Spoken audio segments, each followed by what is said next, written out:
আসসালামু আলাইকুম। HSC 28 batch অর্থাৎ এসএসসি 26 ব্যাচ, কি অবস্থা তোমাদের? তোমরা কিন্তু অলরেডি এসএসসি পরীক্ষা দিয়ে দীর্ঘ 2 মাস পর আগামী 10 তারিখে তোমরা তোমাদের এই এসএসসির রেজাল্ট পেতে যাচ্ছ। সো এসএসসির রেজাল্ট এইবারে মানে এসএসসি 2026 সালের রেজাল্টে এবার সবচেয়ে বেশি স্টুডেন্ট ফেল করবে। সো কেন বলছি এই কথাটা? এই কথাটা বলার হচ্ছে, গত যে অন্যান্য বছরগুলো আছে 2022 সাল, 23 সাল, 24 সাল, 25 সাল, সেই তুলনায় এইবারে এসএসসির পাশের সংখ্যা অনেক কম হবে এবং এ প্লাসের সংখ্যাও অনেক বেশি কম হবে। সো তার অনেকগুলো কারণ আছে, সেই কারণগুলো দেখব। সেই সাথে আমরা দেখার চেষ্টা করব যে এই বছর বা বিগত বছরগুলোতে পাশের হার কেমন ছিল, তারপরে হচ্ছে এ প্লাসের হার কেমন ছিল, এবং এইবারে এ প্লাসের হার কেমন হতে যাচ্ছে, কি পরিমাণ পেতে যাচ্ছে, কি পরিমাণ স্টুডেন্ট এ প্লাস পাবে, এই জিনিসটা আমরা আজকে দেখার জাস্ট একটা এক্সাম্পশন নেওয়ার চেষ্টা করব। ঠিক আছে? সো দেখো, আমরা যখন এটা হচ্ছে তোমরা এখন যে বিষয়টা দেখতে পাচ্ছ সেটা হলো ভাইয়া, সেটা হচ্ছে বিগত 4 বছরের, বিগত 4 বছর 25, 24, 23 এবং 22 এই বছরগুলোতে যারা এসএসসি পরীক্ষা দিছে, সো তাদের ইয়াটা কিরকম ছিল, তারা কি পরিমাণ হচ্ছে তখন এ প্লাসের সংখ্যা ছিল, কি পরিমাণ স্টুডেন্ট এক্সাম দিছে, কত পার্সেন্ট পাস করছে, কত পার্সেন্ট ফেল করছে, এই জিনিসটা আমরা দেখব। ঠিক আছে? সো এখানে দেখো যে আমাদের 2022 সালে পাস করছে কত পার্সেন্ট? 86%, অলমোস্ট 87% মতো। তার মানে হচ্ছে 100 জনের মধ্যে হলো 87%, মানে হলো 100 জনের মধ্যে 87 জন পাস করছে, আর হচ্ছে ভাইয়া 13 জন ফেল করছে। বুঝতে পারছো? 100 জনের মধ্যে 87 জন পাস করছে, 100 জন, সরি, 13 জন ফেল করছে। তারপরে হচ্ছে দেখো, এরপরে 2023 সালে হলো পাশের হার ছিল তোমার 80%, মানে 80। তার মানে যেখানে 22 সালে 86% পাস করছে, এরপরে এটা কমে পাশের হার আরো কমে গেছে, 80%-এ চলে আসছে। ঠিক আছে? মানে 100 জন স্টুডেন্টের মধ্যে কয়জন পাস করছে? 80 জন পাস করছে, 20 জন স্টুডেন্ট ফেল করছে। সো চিন্তা করো যে একটা ক্লাসরুমে তোমাদের হচ্ছে, তোমরা 100 জন বসে আছে, 100 জন থেকে 20 জন ফেল করছে, 80 জন পাস করছে। এটা ওকে। এবার দেখো, এবার 2024 সালে হলো ভাইয়া 82%, অলমোস্ট 83, হ্যাঁ 82.88 বলতে অলমোস্ট 83% স্টুডেন্ট পাস করছে, আর হচ্ছে তোমার এই যে 17% স্টুডেন্ট হচ্ছে ফেল করছে। তার মানে ফেলের মাত্রাটা হচ্ছে কম।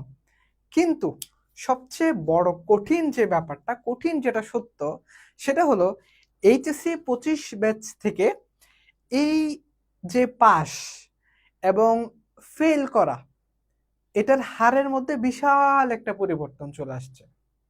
আবার এ প্লাসের সংখ্যার দিক থেকেও পরিবর্তন চলে আসছে। ঠিক আছে?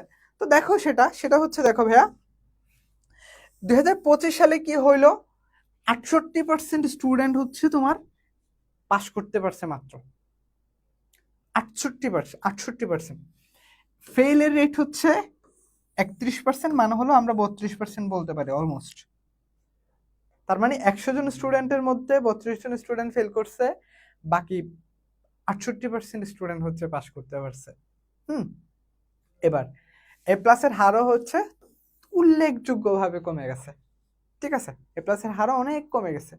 এবার দেখো, এখন এই যে 25 সালের আমরা যেহেতু স্ট্যাটিস্টিক্স দেখতেছি, বিগত 4 বছরের যে সংখ্যা তথ্য, এটা আমাদেরকে বলতেছে যে পাশের রেট একটু কমে যাচ্ছে। তাছাড়া আরেকটা ব্যাপার কি জানো, সেটা হচ্ছে তোমার ভাইয়া এইচএসসি 22-এ হচ্ছে, এসএসসি 22-এ হচ্ছে তোমার শর্ট সিলেবাস ছিল, এইচএসসি এসএসসি 23-এ হচ্ছে শর্ট সিলেবাস ছিল, তারপর হচ্ছে 24-এ শর্ট সিলেবাস ছিল, 25-এ এসে শর্ট সিলেবাস ছিল, অ্যান্ড 26 তোমরা প্রথম ব্যাচ যারা হচ্ছে তোমরা ফুল সিলেবাসে এক্সাম দিতে যাচ্ছ, দিয়েছো অলরেডি। হ্যাঁ, সো এখন আরো একটা সবচেয়ে ভাবার বিষয় বা দেখার বিষয় যেটা, সেটা হচ্ছে তোমাদের পাশের হার কিন্তু আরো অনেক কমে যাবে।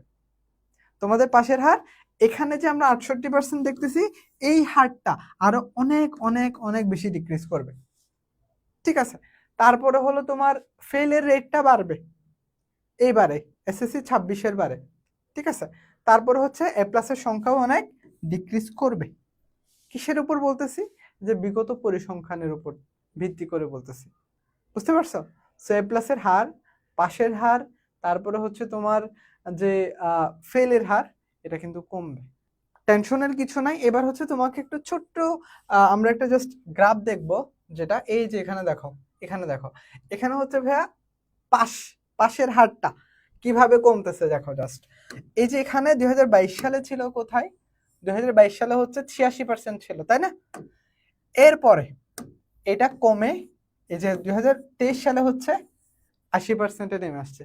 তারপর গ্রাফটা হাতে একটু সামান্য বাড়ছে, সামান্য বেড়ে 82% হলো। তারপরে 25 সালে এই যে দেখো কতটুকু ডাউন হয়ে গেছে, 82 থেকে 68 কত ডাউন হয়ে গেছে এই জায়গাটাই 25 সালে। সো এখানে হলো 2026।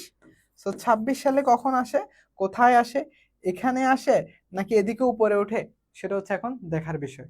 সো 10 তারিখ তোমাদের এক্সাম দিচ্ছে, তোমাদের সবার জন্য অনেক অনেক শুভকামনা। এবং আরেকটা গুরুত্বপূর্ণ একটা ব্যাপার বলে রাখি তোমাদেরকে, সেটা হচ্ছে দেখো ভাইয়া, দেখো একটা বিষয় হচ্ছে তোমাদেরকে এখন একটু বলি, সেটা হচ্ছে আমার রেজাল্ট যেমনই হোক না কেন, রেজাল্ট যেমনই হোক না কেন, তোমার হচ্ছে লাইফ আগে, ঠিক আছে? লাইফ আগে, হ্যাঁ। সো এসএসসি এটা হচ্ছে বিটার ট্রুথ যে এবারে পাশের সংখ্যাও অনেক কমবে, পাশের সংখ্যা অনেক কমবে, ফেলের সংখ্যা অনেক বেশি বাড়বে। সো চেষ্টা করবা যেন হচ্ছে যতটুকু রেজাল্ট হয়েছে আলহামদুলিল্লাহ, আল্লাহ যতটুকু দিছে ততটুকু নিয়ে ফিউচারে যেন ভালো করতে পারো আর কি, ঠিক আছে? সো এটুকু, ইনশাল্লাহ তোমাদের সবার জন্য, স্পেশালি তোমার জন্য অনেক অনেক শুভকামনা। দেখা হচ্ছে পরবর্তী একটা ভিডিওতে। আসসালামু আলাইকুম।